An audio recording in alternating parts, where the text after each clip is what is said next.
Hi, Tyler. Great. Your audio's dead again. Nice. So, no, your audio's died again. Good grief. You have no audio. No. We have everybody but Tyler. Oh.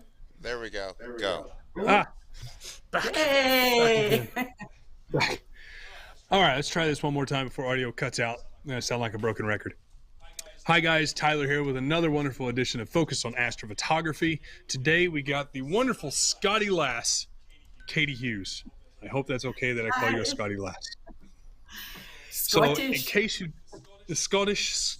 So in case nobody knows, Katie is from Scotland. Don't try I'm the just gonna give a little accent, background. Tyler. What? Don't try the accent, Tyler.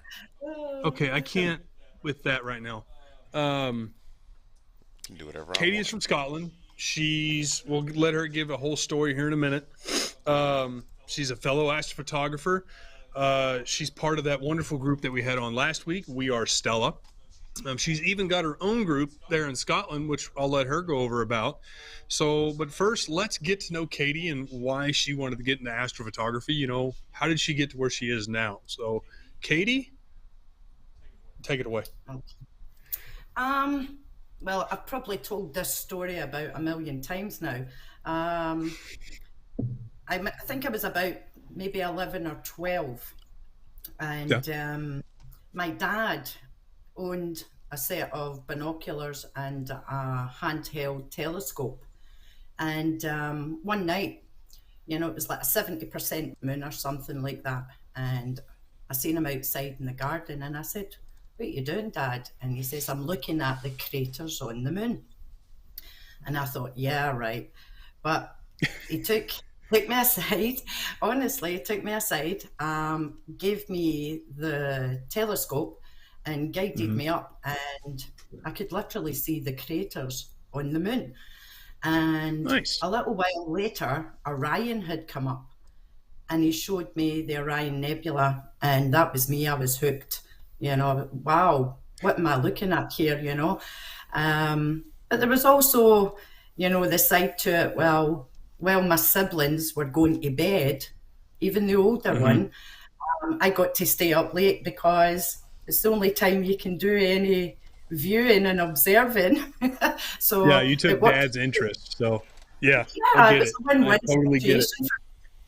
Yeah, and basically that kind of got me started. But as time went on, school, college, marriage, kids, they take Yeah. precedence over everything.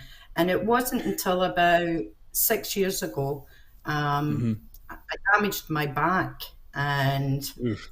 I needed to exercise, to get it mobile again. Yeah. And basically what I did was I spoke to my husband and borrowed his camera. He had a Canon 750D, and I went out. Where I live here in Scotland, it's very scenic. It's a tourist area. So I went down to the local beauty spot, and the Northern Lights was out. So I was all excited capturing them. But it wasn't until I got home, uploaded the images, that I could see the Milky Way to the left of my image. And I thought, I didn't realise we got to see it that far north, or that much of it. So that started me on a journey by going out every clear night, and I would travel, the whole length of Scotland from the very north to the very south. And sometimes if our weather wasn't good, I would check further south, going into England, and travel down there on my own, which terrified my family and my husband. But yeah, yourself, when you're that passionate about something, you just have to go for it. So I figure if anybody's out there, they're either a photographer like me or some crazy person, and they're going to see me as a crazy person. So I just went for it, and I never really had any issues as such. So that, as I say, that was the start of my journey, for like widescape astro. It wasn't until about maybe 2 years ago that actually, that's a lie. It was 4 years ago when I got my first deep space object. And what happened there was I was kind of hoovering up all this information about, how do I get to capture these things in the night sky? I had been on Facebook and seen Trevor Jones's Astro Backyard page, and I became a complete stalker, just stalking at these pages on Instagram and Facebook and anything else. But the reason I did that was because he had a DSLR.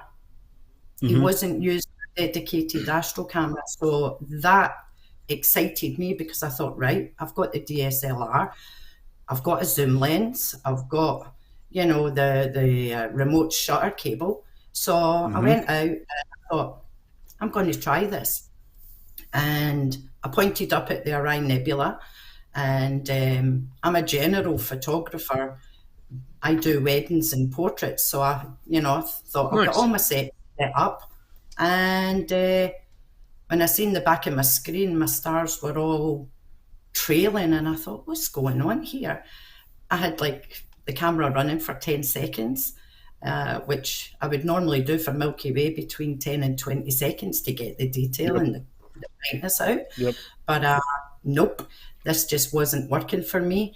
So back to the drawing board, and then I realized, okay, he's using a tracker. I don't have a tracker.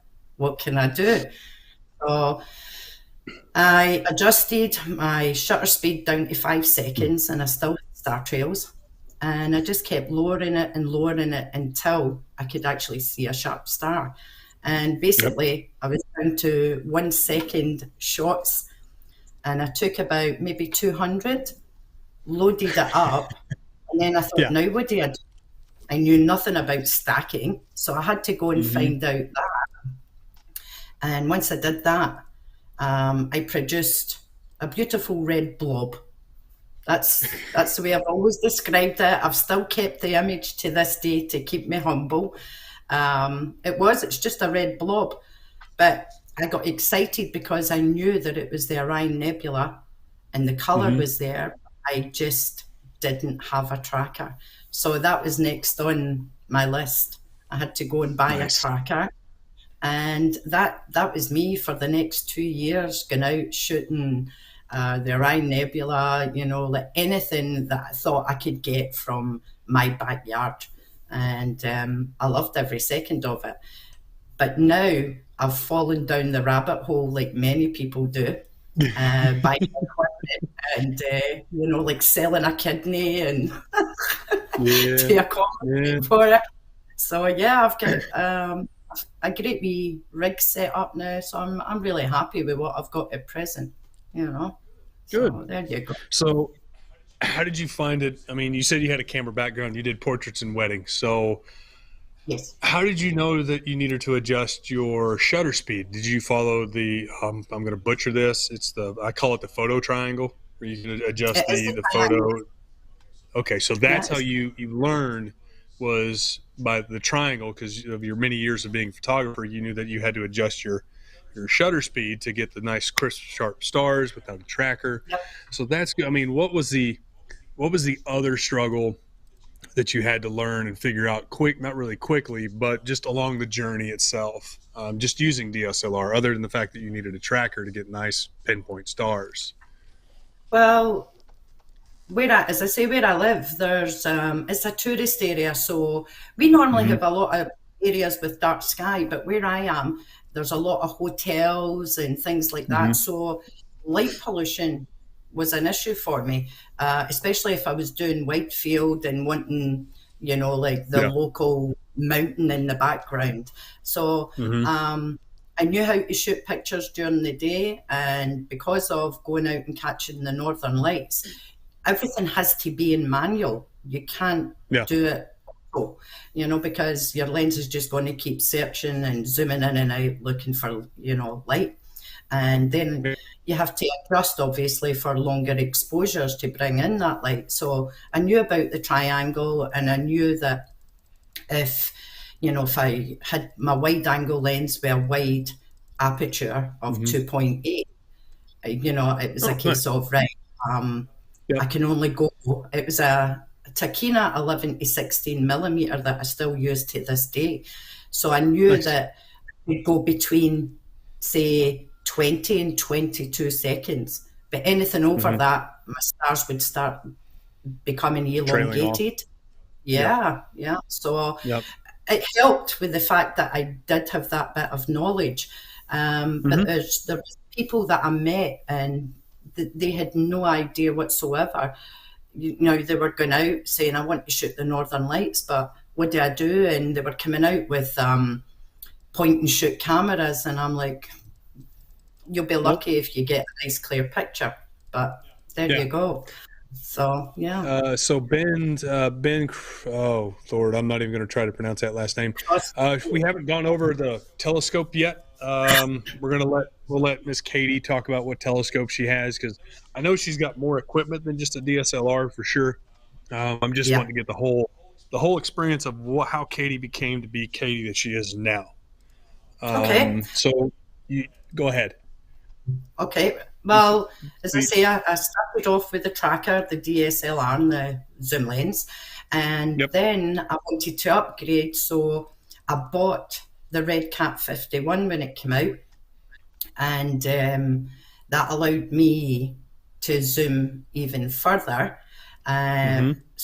Super sharp, piece of glass. So I absolutely adored that, and I knew that I could get maybe 2-3 minutes of guiding and tracking, but I wanted to go further. So I bought a Skywatcher HEQ5 mount.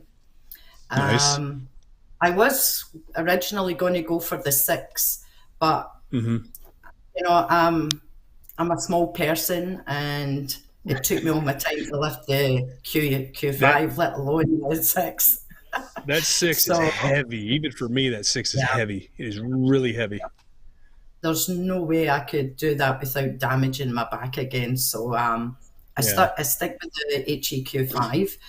And a friend, I had put up on, the Astronomy Scotland Facebook page that I wanted to maybe try and go a wee bit further.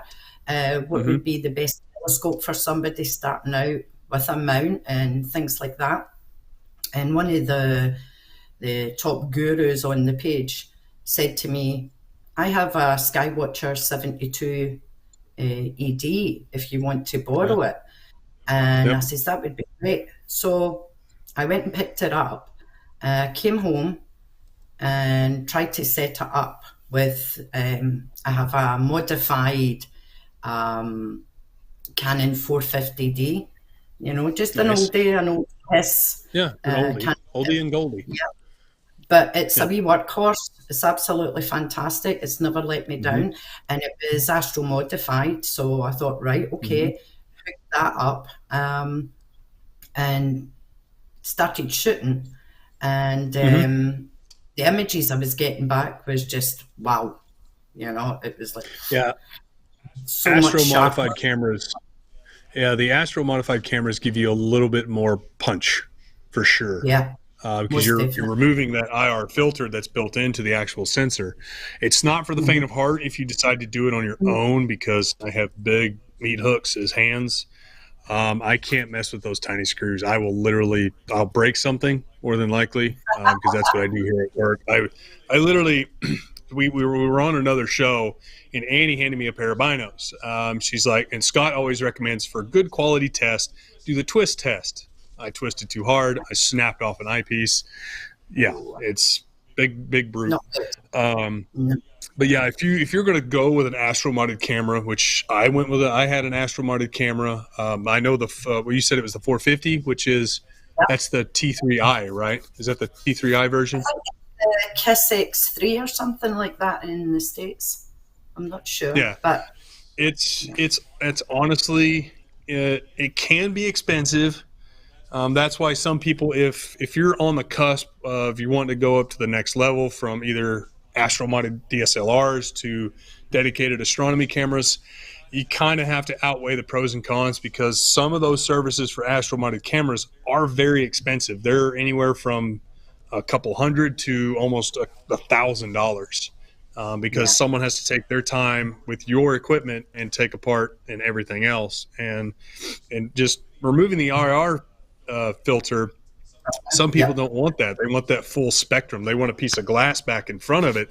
That way they can throw a telephoto lens back on it and they can get in focus, and they can go from there. So you kind of have to outweigh the pros and cons with modifying DSLRs. Not saying that it's good. It's good for some instances. That way you don't have to mess with power. But if you're wanting to take longer exposures, you got to deal with thermal noise, a lot of it. With especially if it's hot, you have to deal with a lot of thermal noise in the post processing. Not that it can't be done, because Katie's done it, but it's just you gotta outweigh it. So Katie, have you used that modified camera at all? Yeah, I use it all the time, especially if I'm just doing wide field Milky Way shots, that type thing, so that it will bring through the nebulas that are in the Milky Way. But no, and the same if I go to star camp and things like that, I'll use my larger setup, but I also take my tracker and my modified camera. And what I would say to people is, everything I got at that point, apart from my Red Cap 51, was all second hand, bought and buy and sell. And I was fortunate that the people selling me these goods were, taking extremely good care of their kit. So, when I got my modded camera, I was just over the moon. But I would say it was last April, I upgraded and went for a dedicated astro camera. And I went for the ZWO ASI 533 color. And I absolutely loved it. That has served really well. That has served you well. Good. I've got the mono version as well. Nice. So Ben, Crosthwaite? Is that it? Crosthwaite. I hope that's it. Yeah. Okay, good. I got it right. It's a Scottish name, so I had to make sure I rolled the R. He's wanting to know what tracker you use for your DSLR. Because I don't think you mentioned that. No, I forgot actually. Well, mine's is the Ioptron Sky Tracker Pro, because when I bought it 4 years ago, that's what the top one was at the time. So I went with that because it's got a built-in polar scope light as well, whereas the Star Adventurer didn't. And I thought, and believe it or not, I'm as blind as a bat. So I struggle. So I thought the last thing I want to do is, be wandering about in the dark trying to find Polaris through this. So I went with the Ioptron. But I'm actually thinking, that as time goes on, I want to get the Star Adventurer GTI. That looks really cool. So I got one better for you. I got one better for you. But the ZW. No.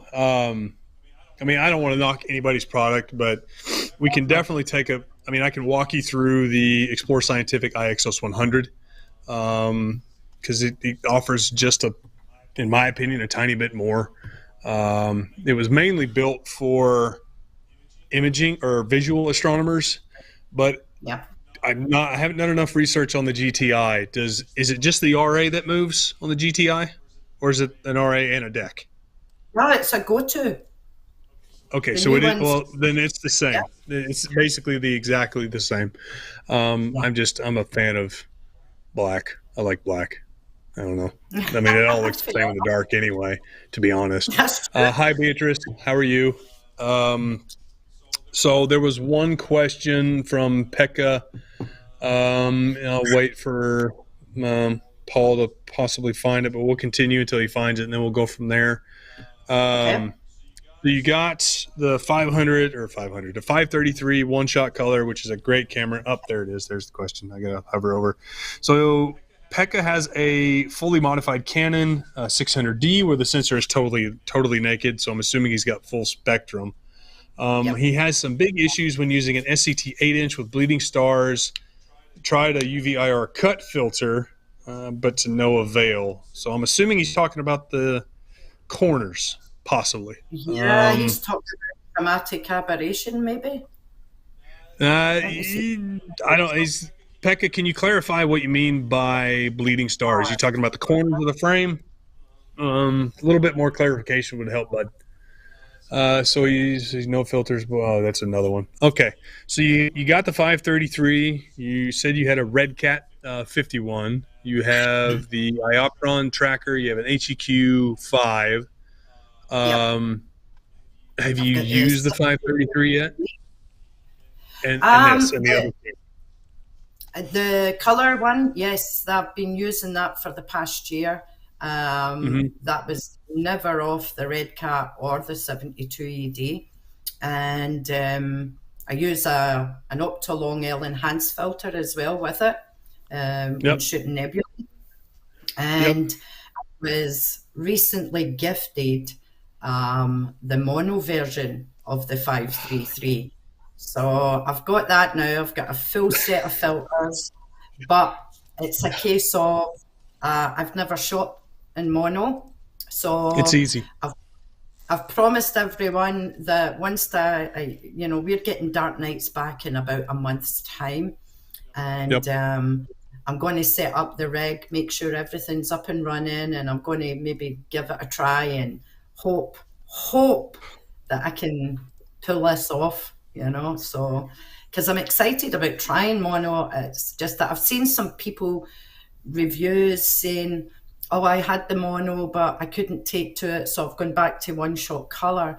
But I've been fortunate. Some people have given me data, like their mono data, just to play about with it and use it in PixInsight and Photoshop and what have you, just to see if I can integrate all the data together, and I've been loving it.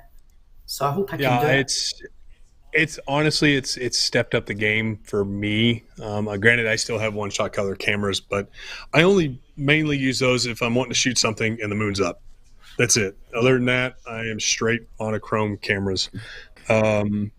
It's definitely a different change of pace. You're having to take longer exposures, but the longer exposures that you take, the more of that detail you're going to pull out. It is incredible, especially hydrogen alpha on all that dark nebulae. Ooh-wee. So nice. It is so nice. Do you have? Now I know you won a contest.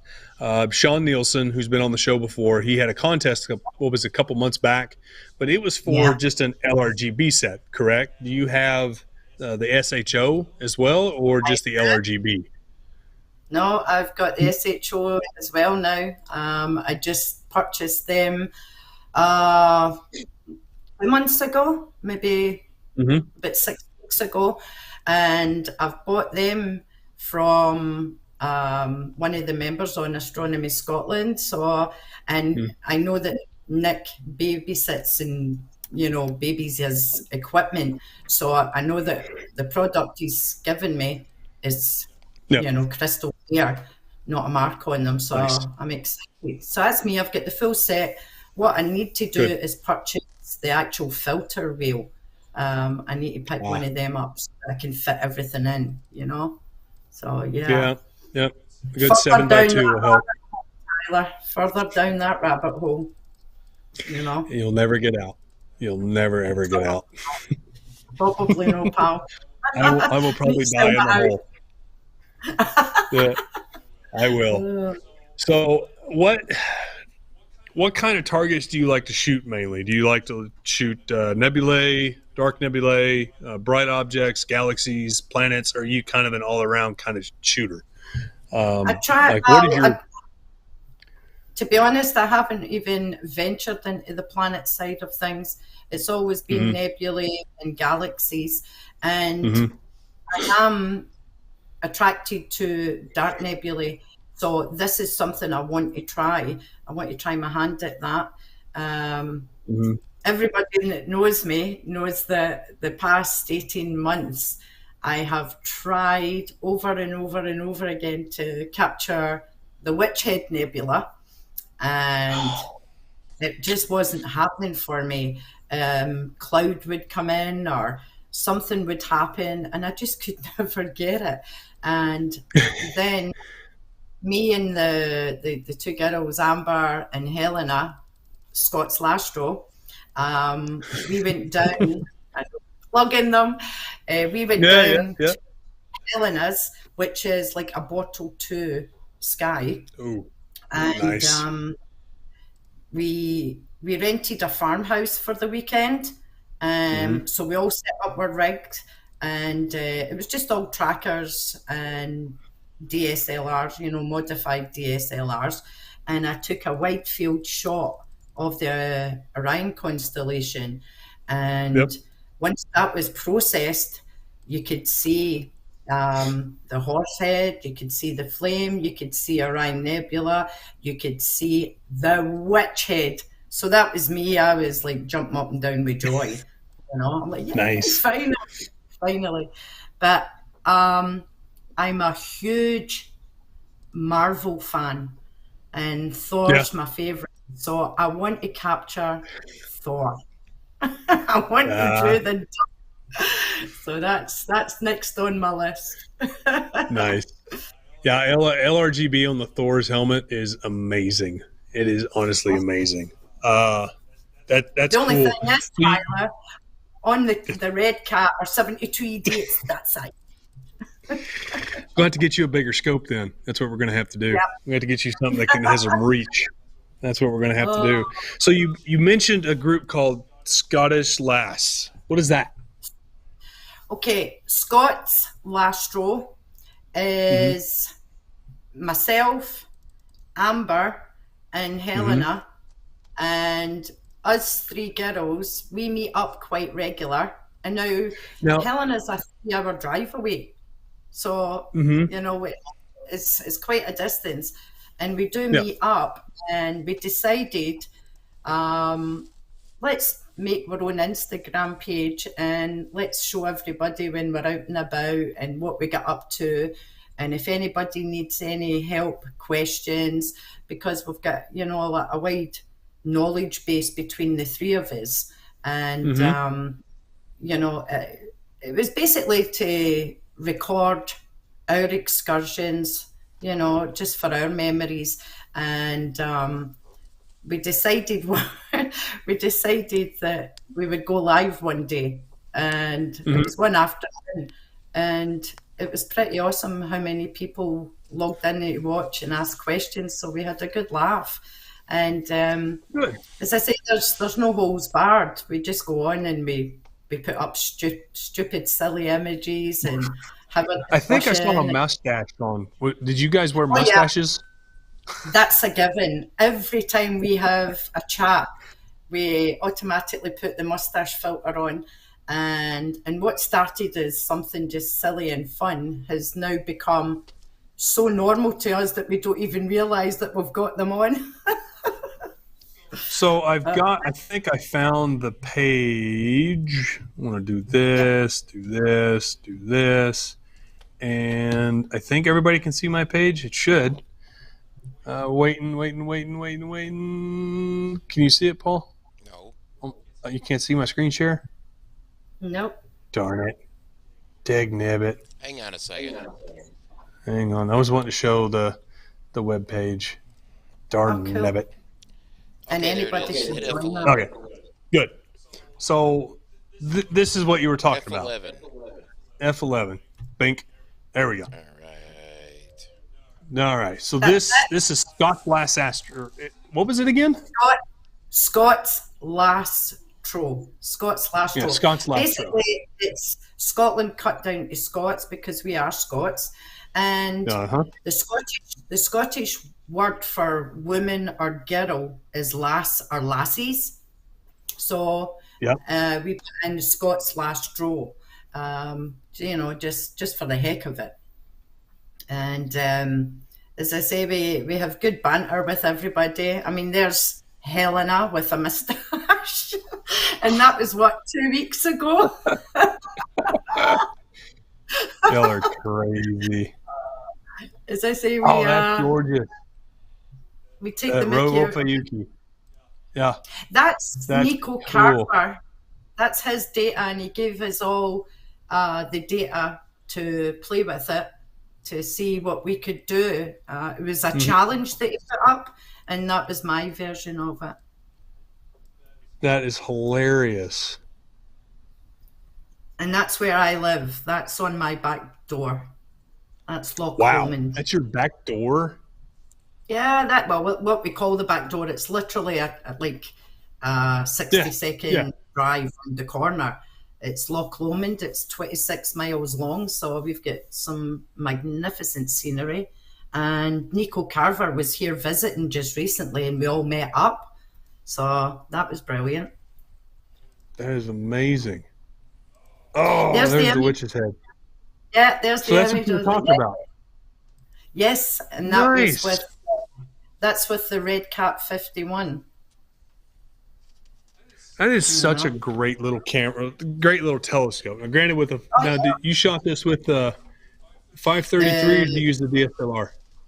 No, that's shot with my Canon 450D modified and the Red Cap with the Optolong L enhanced filter inside the Red Cap. I'm honestly surprised that it was the Optolong L enhanced was able to pull the witch head. Well, what I did was I took numerous shots, the UV-IR filter, and then with the Optolong L enhanced, so that I could stack them all together and try to you enhanced it and blended it. Yep. Nice. And these are translucent clouds, which are stunning. You only get them if you 50 degrees or more latitude, so we're lucky. So basically I just need to move to Scotland. That's what I'm hearing. Yeah, and that was just a wee live video of it, and letting people see these actually as they were coming over the horizon. That's insane how calm that little lake or pond is. Do you know that little loch? That little loch is over 600 odd feet deep. And in some areas, no, that's not a lock. That's just the deep end that I'm staying out of. Yeah, that is crazy. So people can find your page here, obviously on Instagram. I'm going to leave it up for a minute. That way, people can see it. And just to let me take it out of full screen mode. Let me take it out of full screen. Leave it there. All right, I'll put it back. Thanks for that, guys. That's brilliant. Well, I mean, the whole premise of this show to me is I'm wanting to get to know the person I'm interviewing. Whether it's they're YouTube famous or they're just getting started, I'm just wanting to know you as a person. That's it. And what you do with the astro community, and I want to make sure that I help represent that. That way you can keep driving, get more members. That way, if you're part of the IDA, the International Dark Sky Association, I want to make sure that what you represent, I'm going to help push forward with you, so you can either get more members, you can get more notoriety, more notification, more awareness, whichever. And that's what I want to do here with Focus on Astrophotography, and as well help beginners get started with setting up sequences, and depending on which software you want to use, to post-processing, how to polar align, balance, set up stuff, troubleshooting tech stuff as well. So Ben's asking, Ben's wanting to know, how much Photoshop editing did you do? And I'm assuming he was talking about the one with the horse head, the Orion's Nebula, and the witch head. That was quite a lot, actually. I'll bring that picture back up to.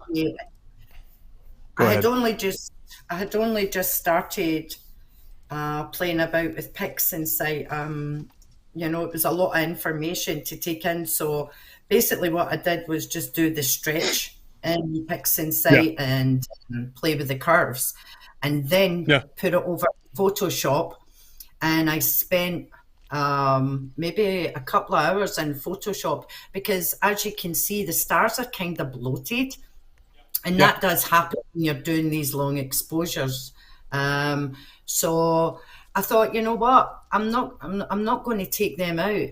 I'm just going to kind of soften them, make them more acceptable to the eye, because I wanted people to see, this is what happens. You do get bloated stars, Ben. He was asking earlier, and I found that it was because I was doing long exposures.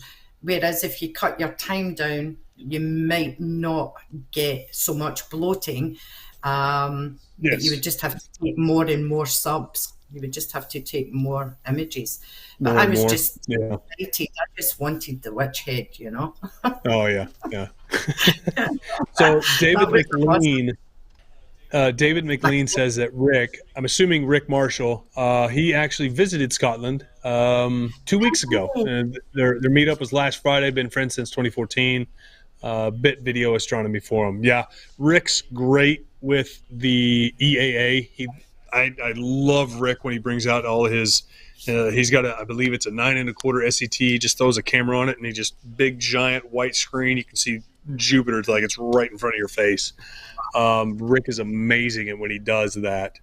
So I know you're part of another group. What do you do with that other group? And I'm going to bring them up as well, so we can show. They're on Facebook, and they're called Astronomy Scotland. And go ahead. I'm one of the admins on it. I think there's five admins, and I'm one of them. Helena's one of them too. And basically what happened was, before COVID, we maybe had about 600 members or so. And after COVID hit and everybody was looking for something to do, so astronomy and astrophotography just went through the roof. Our fan base, our following base, went from that 600 odds to over 3,000 within weeks. What was the name of the group again? Astronomy Scotland. Okay. And it's a very active page. For people all over the world. You don't have to be here in Scotland. It's just that we're based in Scotland, but we've got members from all over the globe. And we have quite a few experts on it as well. We have guest speakers. Like, for instance, we had the Astronomer Royal, Catherine Haymans, on. We've had some amazing Zoom meetings with, as I say, some of these experts, and it's just been wonderful. And it was the same for the Scottish Dark Sky Observatory when it got burned down. I'm not going to see anything because I'm not a member, of course. So that means that when I get on my Facebook, I'm going to have to join. That's my Facebook, sir. That's why I said when I get on mine, I'll have to do that. But I know you're part of another group. We've talked briefly about it. Yes. What is that other group, and what do you do for that other group? Okay, I'm a proud member of Stella. We are Stella, which stands for Striving to Engage Ladies in Astrophotography. I knew it had to stand for something. That's what it stood for. I'll be darned. Yeah. And that's basically women only, and it's just a safe place for the girls, to kind of meet and discuss. We have weekly meetings. The girls on the opposite side of the pond from me in America, they have their Monday meetings. But us here in the UK, we have ours on a Saturday morning on Discord. We've got our own Discord channel.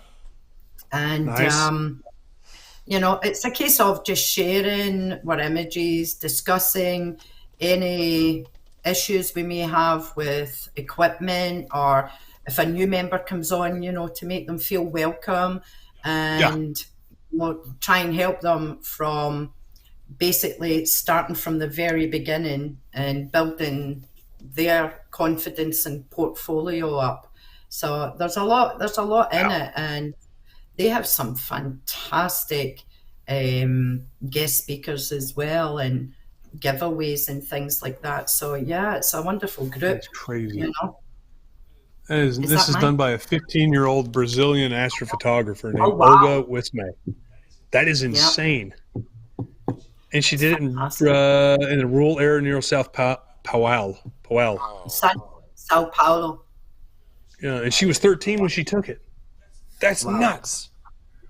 Yeah, we've got some young members. Really young members. Amazing. That is crazy. The girls from, Three Sisters Astronomy, the girls, they're young and they're on it. So, and we're all very protective of each other, especially the younger members, So it's a fantastic, as I say, it's a fantastic community. I've been blessed with joining Stella and being on Instagram and interacting with people and meeting up with similar-minded and like-minded people like myself, which is great. So Tyler. Yes, Paul. We have, you and I'm in astrophotography, we've been looking at doing some interesting work with different kinds of cameras that were made for different whole things. Yeah. So basically, adopting cameras. What Paul was getting at, Katie, maybe you can weigh in on this. So you've heard the company called Red, right? The Red camera. Yep. They're basically cinematography cameras. They're technically what they're built for. They're the Hasselblad of wow. video. Yeah. So these things are 8K, 120 seconds, like it's nothing. They can just spit out frames like it's crazy. Do you think 18-bit? Yeah, 18-bit on the dynamic range, wasn't it? Yeah, dynamic range is it's 32-bit. Oh my gosh, let me pull up the stats. Yeah, it's ridiculous. It made my mind hurt there for a minute. Yeah. It's rather expensive though. It's rather expensive. 35 grand's not bad when you compare it to a Hasselblad. I was going to say Hasselblad. They're amazing and they've been going for decades. But this is I'd rather have a new truck. Jeez. I'd rather have a new truck. So we're curious, Katie. Do you think that? Obviously anything is possible with the correct adapters and stuff. But do you think that you can actually get a good image with that thing? Me personally, with a cinematograph camera, I don't think so. I wouldn't think so. In your opinion? In my opinion, cinematography, well, in saying that, it depends how you would edit it and, the speed of it. Yeah. But a lot of old cinematography cameras come in like with sepia color more than anything. But as I say, that was way back then. So I would assume, this codec is the Red Raw codec, and it is literally raw photos, just like in your camera. So just completely raw. They're raw. Or ARW. Well, it probably would. It would be good to try it. Oh yeah, just got 35 grand lying around. Yeah. So here's the raw acquisition formats. Wow. And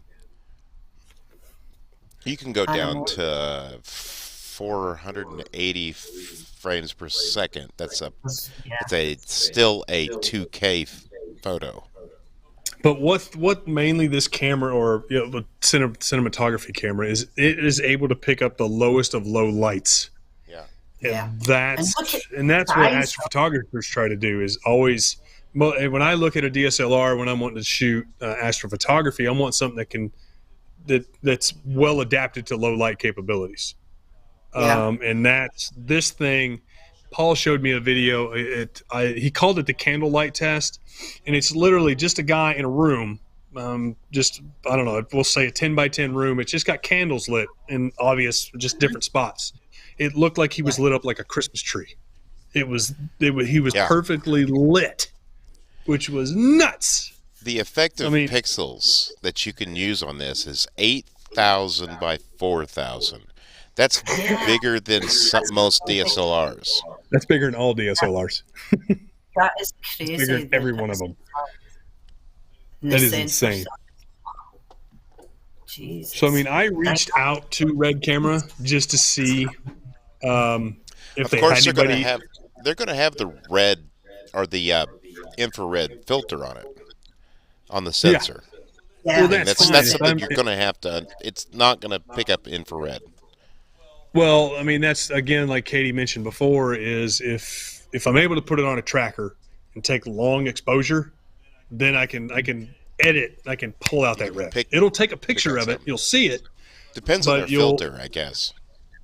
It does. I could put a filter in front of it to kind of negate it a little bit. Like if I want like an L enhance or an L extreme, which will bring in the red data, it will go through. It honestly will. But I don't have $35,000 sitting in my back pocket. That's not bad. I priced this same camera setup with only did 6K. The Red Weapon, which is because that's what I do is film, and I priced it out about 4 years ago, and you can buy the brain for about $25,000. But you need a lot of accessories just to make it work. And by the time I was done getting all the stuff I needed to actually film something, it was about $125,000 to $150,000. That's nuts. So this is a kit. The one we're looking at. Okay, so that's not that bad then. That's honestly, it comes with batteries. $35,000. It's got batteries. It's got media. Everything. It's got an LCD screen, so perfect. Yeah, used to be the screens were $30,000. They're cheap now. Paul, what did it say that weighed? Like 4 pounds or something? It's only going to tell you the brain weight. It did tell you somewhere further down in the specs the weight of it. Let's see. Autofocus, remote control, red code. It definitely did tell you. It did say it. I don't know exactly where it's at. See if you can't find the specs. Is there another spec mode or anything? Go to product info. It may be under there. I'm not seeing that, but I'm sure it said it was like 4.5 pounds or something. There's no way that thing weighs. It's not that heavy. It's really quite light because you have to put this thing on your shoulder and carry it around all day. Yeah. Well, you just put it on a $30,000 little gimbal thing. That's what we do. Welcome to our world. Yeah. Well, this is astrophotography. Again, I'm waiting for a response because Red responded to my email. They're like, well, not specifically, not what these cameras are for, but it depends on what ISO and your ISO setting that you're wanting and your shutter speed. So I spouted off just a few shutter speeds and just like, well, it's you kind of experiment a little bit. Honestly, depending on where you are in the Bortle scale, you have to experiment because they're not all going to be the same settings. I'm still waiting on a response from that. I'm hoping they'll send me a loaner. I doubt it though, but it'd be nice. It would be nice. That I'm a Bortle 4, and when I go down to Dumfries and Galloway, it's a Bortle 2, and obviously I've got to adjust my times and my ISO and my speed because it's so much darker. So yeah, definitely. Paul, get that video camera and bring it to the Arizona Dark Sky Sight Star Party. Well, we'll try it out. We wouldn't have to light the place. There would be no white light, and I would be able to see everyone. Yeah. So, Katie, we got 10 more minutes, unfortunately. There's the weight. What is it? It's 4 pounds, 0.3 ounces. 4.03 pounds without body cap and I like CF how it Express says without card. body cap and a CF card. Yeah. Yeah. You're going to add about That shit's so heavy. That's like 20 pounds right there. It's No. just 20 pounds. if you add the battery, which is probably a good pound, Yeah. and you add the monitor, cables, the card, you're looking at about 8 pounds, is what I'm thinking. Wow. And then 8 to 10. Yeah. yeah, and then you've got to put, if you're going to carry it around as a cinematographer, you're adding another 2 pounds for the rig to put it on. But if you're That's putting it on crazy.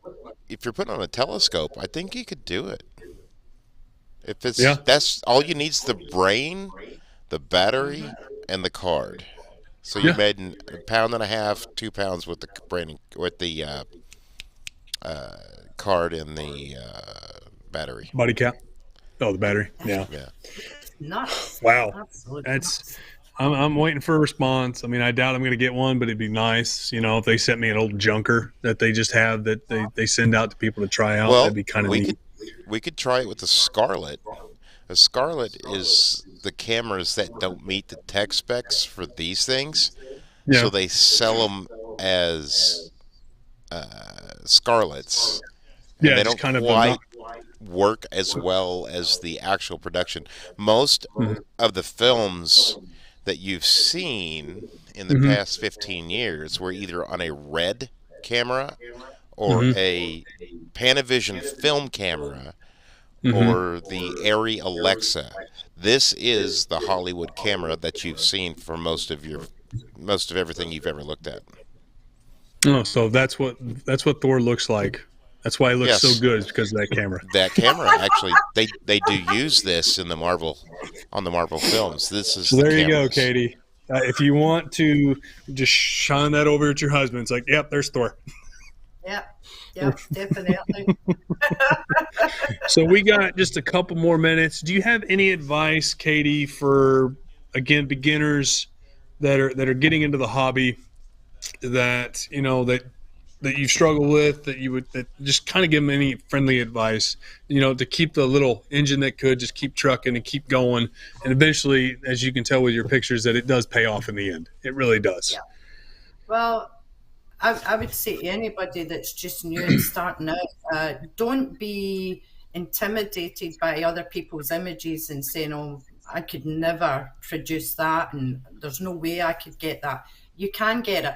I know from experience because, as I say, my first image was just a red blob and I thought, well, how come mine doesn't look like Trevor Jones's?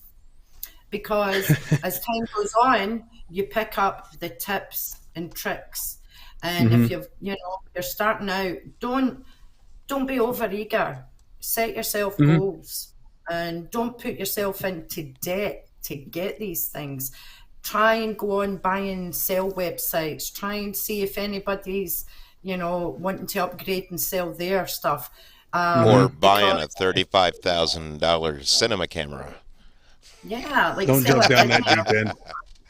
Yeah. Don't jump down that deep end quite yet. People do get intimidated by it and they think, I need to buy all this equipment. No, you don't. I'll rent mine out. I've said that to everyone. Start off small and work your way up. Yeah. Don't just So you would recommend definitely starting with a DSLR if you got one, just to get the feet wet. Yeah, just to get your feet wet and get a feel for it. See if you actually enjoy doing it, because a lot of people are like fair weather golfers. They might not like being out in the cold and waiting all night for a cloud to move. If astrophotography was all about clouds, we would win it hands down here in Scotland. But 100%. Connor Bradley wants to know real quick, what deep sky objects have you captured while imaging the night sky without a telescope? Now, I know you said the Orion's Nebula was a big giant red blurb. I've done the Orion. I've done the North American Nebula. I've done Bloated and Cigar galaxies. Andromeda is a big favourite. And these have all been done on zoom lenses. I have a Sigma 70 to 300, which I use, and it's not a fantastic lens speed wise. I mean, it's 3.5 to 5.6 or 6.3, but it's not bad. You know, it does what it says on the tin, and if you're patient with editing, you can produce quite a decent image out of it. So yeah, perfect. A lot of my images that you see were produced by zoom lenses, wide angle lenses, until last year when I got the dedicated Astro camera. Yeah. Well, Katie, I appreciate you taking the time out of your busy schedule to come on here, give us a little bit of your background and your story, mentioning the Scott's Last Astro as well. Of course, we are Stella and the Scotland Astronomy on Facebook. Was that what it was called? Astronomy Scotland. Yeah. Astronomy Scotland. Astronomy Scotland. So guys and ladies, don't forget to go follow those pages, show support to the astro community, because that's what we do. We want to show support for other astronomy communities, as I almost knocked my microphone over. Again, Katie, I really appreciate you taking the time out of your schedule to come visit with us today. I want to appreciate the audience coming out and saying hello to Katie. Thanks, Mike. I appreciate it.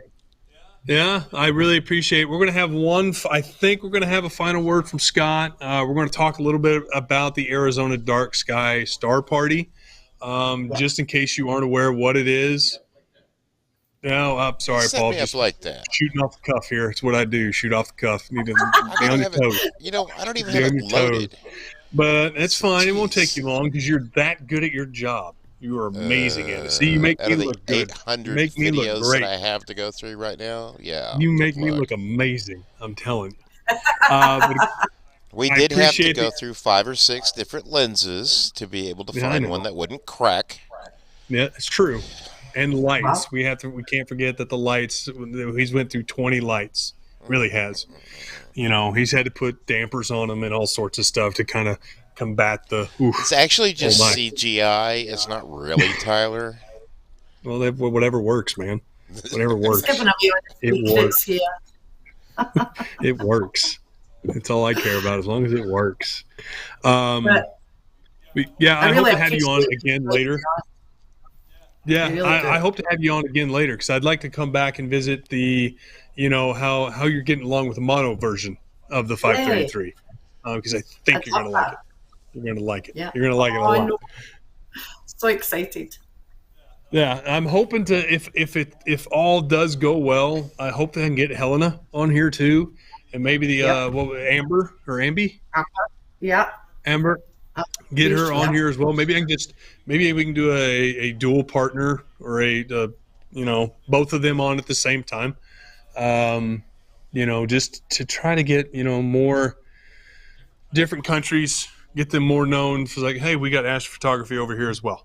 But maybe over in Brazil we can do the same thing. That's what I like about We Are Stella, is you guys are spread out like crazy. Yeah, you guys are spread out.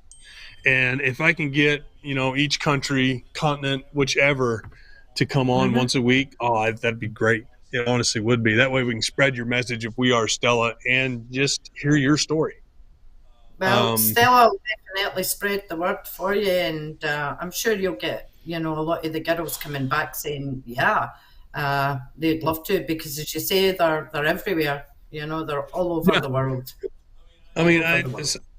Astrophotography is a male-populated or male-dominated area, but I want to bring up, women are just as good as the men are. They really are. Some are even better. Yeah. You can multitask. You can multitask. You can walk and chew gum just like the rest of us. I know, shooting astro. Tyler tripped over his feet the other day. Yeah, well, they're big boat oars. What do you expect? That's what I would like to do. Is I would like to get more of you We Are Stella group on to get that word out, and to get more of a female presence on the show, and then and do that. So hopefully Scott's ready for his message over there. Yeah. Do you want me he's to ready. quit whenever we're done with Scott's message? Yeah, so once Scott's message will play, this will be it. So again, Katie, I appreciate you stopping in. Folks, gentlemen, ladies in the audience, I appreciate you hanging out with us. Don't forget to tune in next week for Focus on Astrophotography. I'm not sure who the guest is yet, but I promise you I won't let you down. So Scott, you take it away, sir. If you want to see amazing Milky Way views, you want to observe the stars, you want to hang out with astronomers, but you love art and you love music, you're going to want to come to the Arizona Dark Sky Star Party, September 21st to the 25th at Oracle State Park in Oracle, Arizona. It'll be an amazing event, and I know you're going to love it.